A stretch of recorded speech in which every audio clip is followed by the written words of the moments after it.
Yeah, my favorite brand is, of course, Origin. That's a very difficult question. I have to think about this. CDS, which is Clark Defense Systems. Let me think. What else is a good manufacturer? Would be Argo.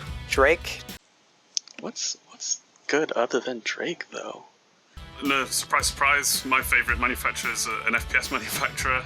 No.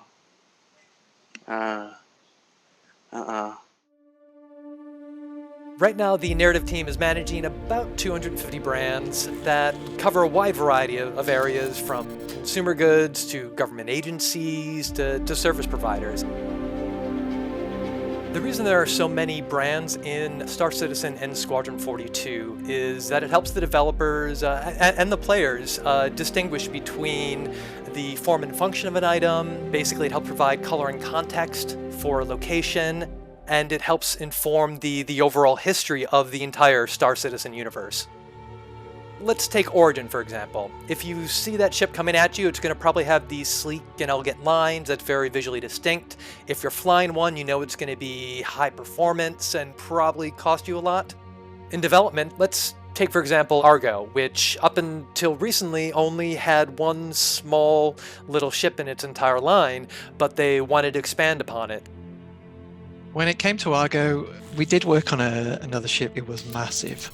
I mean, it came before the SRV and it came before the Mole. And even though it was never fully realized, there was a lot of technology and shape language came from that ship. And so it was super useful. That basically has informed a lot of the SRV and the Mole. So everything is slightly exaggerated. Everything feels like it's got thicker skin. We've introduced some big chunky VTOLs. It's not paper thin metal. We keep it orange, so it's still got that sort of industrial vibe. And so you have a cowling of general sort of cleanliness, and then underneath it's just hardcore high density mechanical tech. So there are all these sort of things that start to come in that are influenced by the name. In development, brands can do more than help an artist determine the visual style of a ship. They can also help designers figure out the balance of items like FPS weapons. So one of the things that we're looking at doing this quarter is putting all of our FPS manufacturers into what we call a balance triangle. A balance triangle is used in a lot of different industries, actually, and it's more commonly seen in stuff like product design, where you're looking at, you've only got a finite amount of time and money, so you're trying to decide if you want to make it quickly, if you want to make it good, or if you want to make it on the cheap. And you're essentially trying to pick this point on the triangle, and whichever direction you go in, it comes at the cost of two other things. So when we're talking about manufacturers, for consistency, we want to make sure that they have their own identity, and that's where the same balance triangle comes in. So the 3 points that we chose for our weapons that made the most sense to us were power, which generally translates into the amount of damage it puts out per shot. Speed, which just translates mostly to rate of fire and how fast it can get bullets down range, and range as well. So essentially how steady the weapon is in the hand, if it loses much energy over time as it travels, and essentially if something is skewed towards range, then obviously it can fire more effectively at longer ranges. So the way this ties into the bigger picture is really, especially with it giving us more consistency across the brand, you need something that's going to tie everything together, narrative, art, and essentially design, and the way these things work.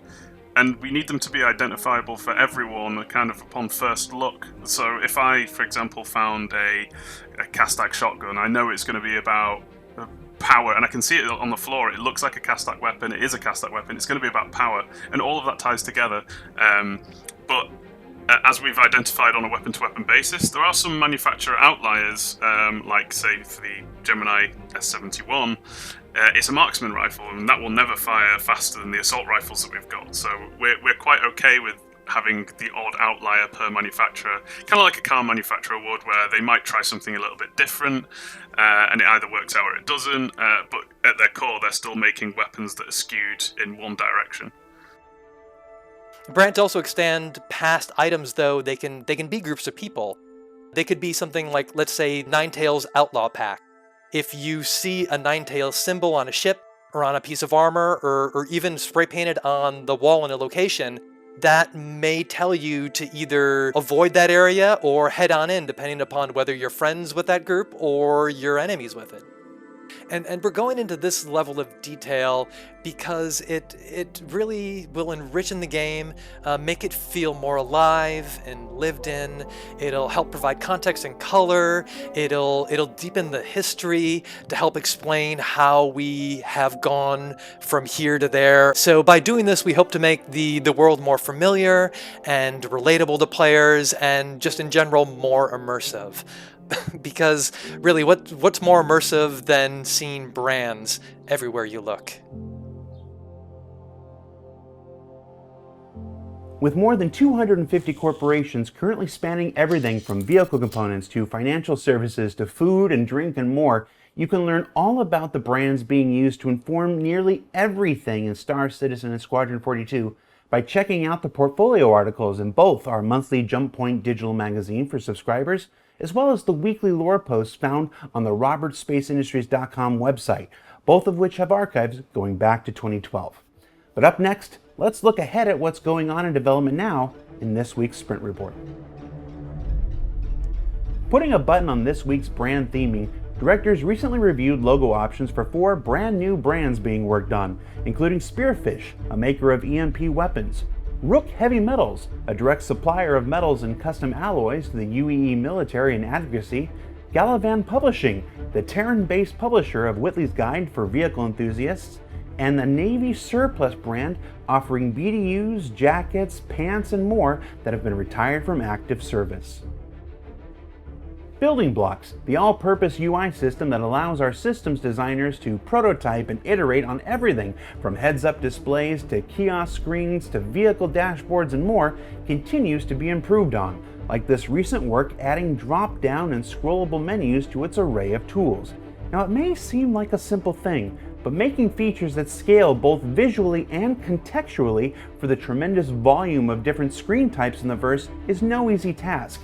And before anybody goes reading too much into the text that you see here, this is all just a collection of random terms the folks in UI use to fill out the various spaces.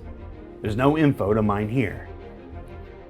Work also continues on the layout transitions and drag reordering functionality that will serve as the basis for managing players' physicalized inventory when that's scheduled to come online later this year. And after seeing the prototype iterate, there's also been some discussion about other systems this tech might also be used for. Now, who wants to take some guesses as to what?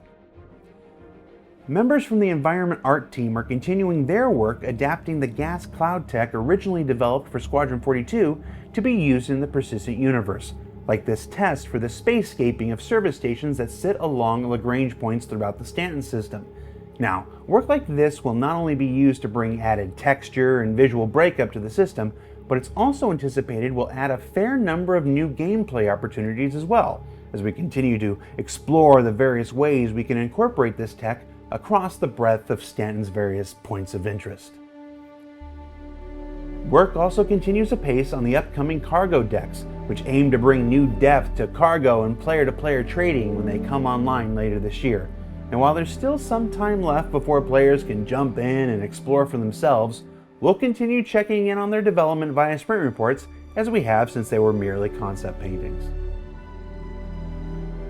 Finally, before we let you go, some very early updates for one of Star Citizen's original 5 spacecraft, including work on the constellation Taurus's expanded cargo bay, and early prototyping of an automated docking process for the Merlin and Archimedes into the constellation's custom docking port. It's early days yet, but the promise of being able to launch Parasite craft from the constellation just got one step closer. So what did we learn this week? Well, we learned that brands can help artists develop a consistent visual style as well as direction against the challenges of blue sky development. That they can form the basis of balance decisions for our designers while being used by players to inform about innate functionality at a glance. And that brands can be used to add context, flavor, and history to a universe, making it seem just a little more lived in and recognizable for the players within. For Inside Star Citizen, I'm Jared Huckabee. We'll see you next week.